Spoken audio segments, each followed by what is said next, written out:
नमस्कार मित्रांनो, लग्नाची बेडी येणाऱ्या काही ट्विस्टमध्ये असे होणार की कालच्या ट्विस्टमध्ये आपण असे बघितले की सिंधू हॉस्पिटलमध्ये असते आणि राघवला ती चेक करत असते। तेव्हा मात्र इकडे काकू घरी आलेली असते आणि सावीला भेटते। सावीला सिंधू आणि राघवबद्दल सर्व काही सत्य सांगून टाकते की राघव हा तिचा ॲडॉप्ट केलेला बाबा नाही तर तिचा खरा बाबा आहे। तेव्हा मात्र सावीला खूप मोठा धक्का बसतो। सावी म्हणत असते की माझे आई बाबा मग एकत्र का राहत नाही। काकू म्हणत असते त्यांचे काहीतरी भांडण झाले त्यामुळे ते तेव्हापासून वेगळेच राहतात। पण सावी तू हे काम करू शकते की तू तुझ्या आईला रत्नपारखी कुटुंबात परत घेऊन येऊ शकते, कारण तुला रत्नपारखी कुटुंबामध्ये जो विनायकचा हक्क आहे तो तुझा सुद्धा हक्क आहे। त्यामुळे आम्ही सर्वजण तुझी या रत्नपारखी कुटुंबात येण्याची वाट बघतो आणि तू लवकरच तुझ्या आईला घेऊन रत्नपारखी कुटुंबात ये असे म्हणत असते। काकूने सावीला सांगितलेले असते की मी तुला जे काही सत्य सांगितले तू मला प्रॉमिस कर की ते तू कुणाला सांगणार नाही, अगदी आईला सुद्धा नाही। फक्त तुझे आई बाबा एकत्र कसे आणायचे हे तुझ्याच हातामध्ये आहे आणि आम्ही लक्ष्मीच्या पावलांनी तुझ्या आमच्या घरी येण्याची वाट बघतो आणि मी जे सुख मला विनायकला दिले एक आजी म्हणून ते सुख सावी तुला सुद्धा द्यायचे, कारण तू सुद्धा त्या घरची एक नातच आहे आणि माझ्या सिंधू राघवची मुलगी।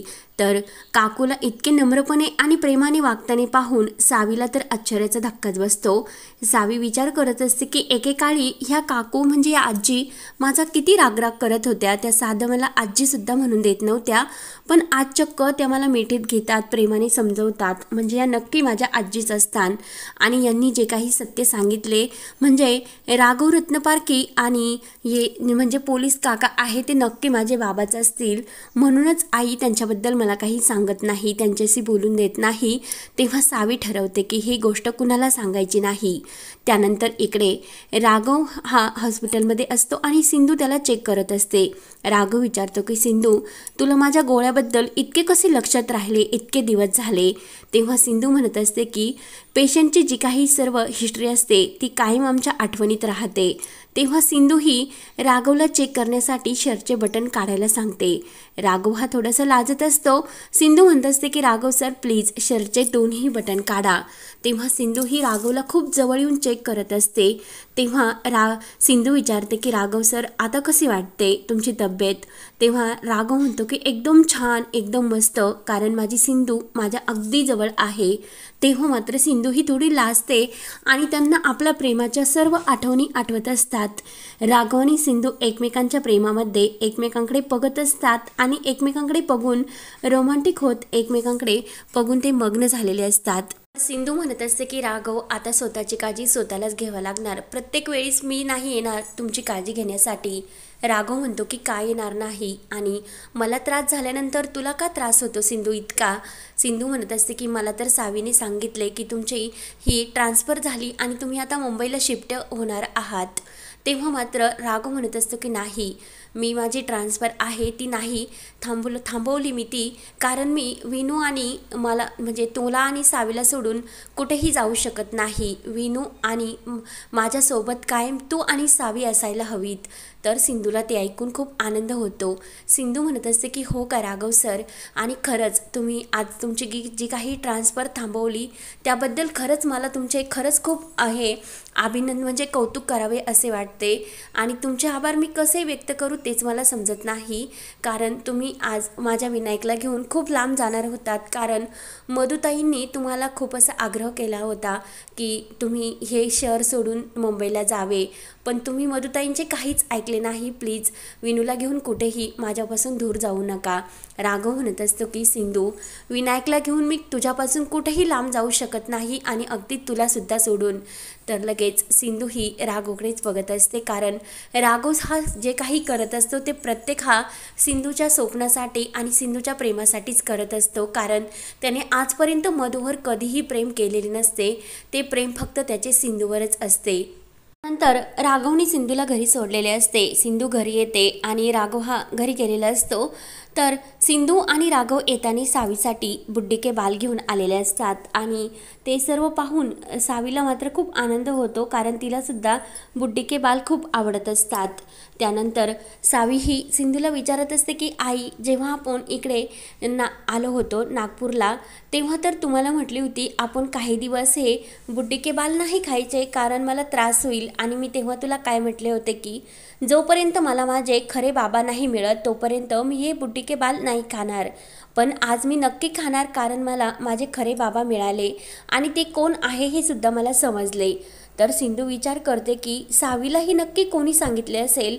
तेव्हा सिंधू सावीला विचारण्याचा प्रयत्न करत असते की बाळा, आज घरी कोण आले होते आणि तुला राघव हे तुझे खरे बाबा आहेत हे कोणी सांगितले.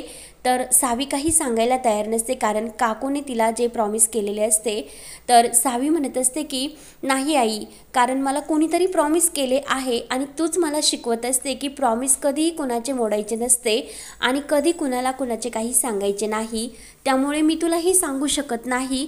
पण मला हे सत्य समजले की बाबा आणि तुझ्यामध्ये काहीतरी वाद झाले होते आणि तू घर सोडून गेली होती तेव्हापासून तू आपल्या खऱ्या बाबांजवळ राहत नव्हती.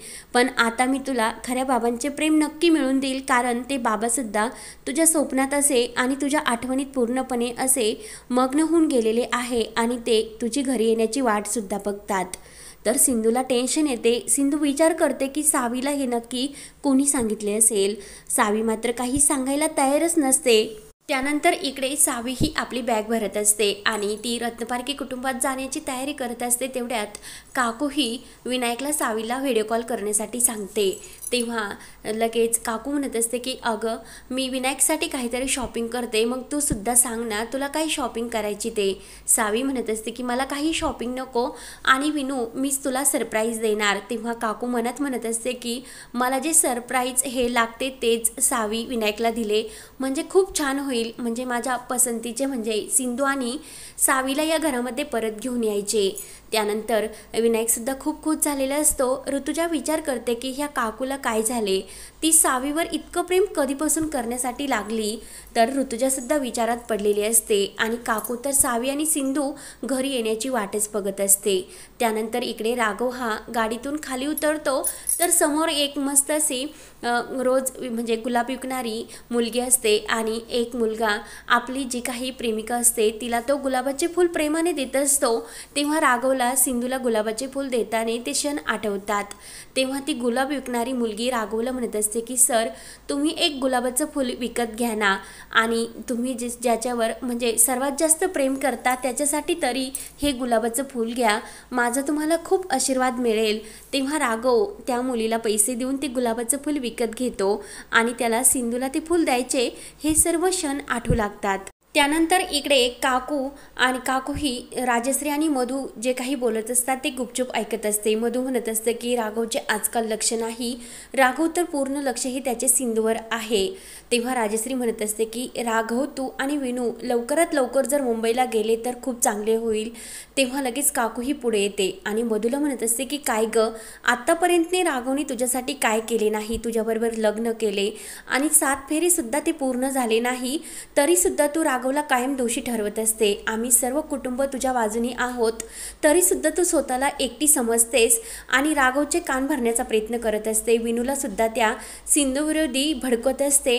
नेमकं तुझ्या मनामध्ये काय चालले, आणि जर तू राघवला सर्वांपासून मुंबईला नेण्याचे जर ठरवले तर मी काय करेन ते मला माहिती नाही, आणि सिंधू राघव यांना एकत्र आणल्याशिवाय मी काही चैन मला पडणार नाही.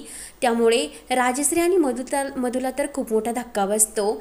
आणि इकडे सिंधू ही सावीला विचारत असते की बाळा, तुला कोणी सांगितले हे सर्व सत्य. सावी काही सांगायला तयार नसते.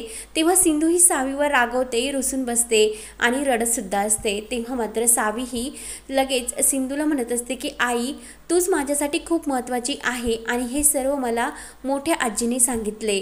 तेव्हा लगेच सिंधूला खूप मोठा धक्का बसतो आणि काकू असे का करीत असेल असा प्रश्न सिंधूला पडतो. तेव्हा आता काकूने असे का केले असेल ह्या प्रश्नाचे उत्तर विचारण्यासाठी सिंधू असा नवीन काय प्लॅन करणार, आणि काकू तर शेवटी तिचा प्लॅन सक्सेस करून सिंधूला आणि सावीला रत्नपारखी कुटुंबात कसे परत घेऊन येणार हे पाहण्यासाठी चॅनलला नक्की सबस्क्राईब करत राहा. धन्यवाद.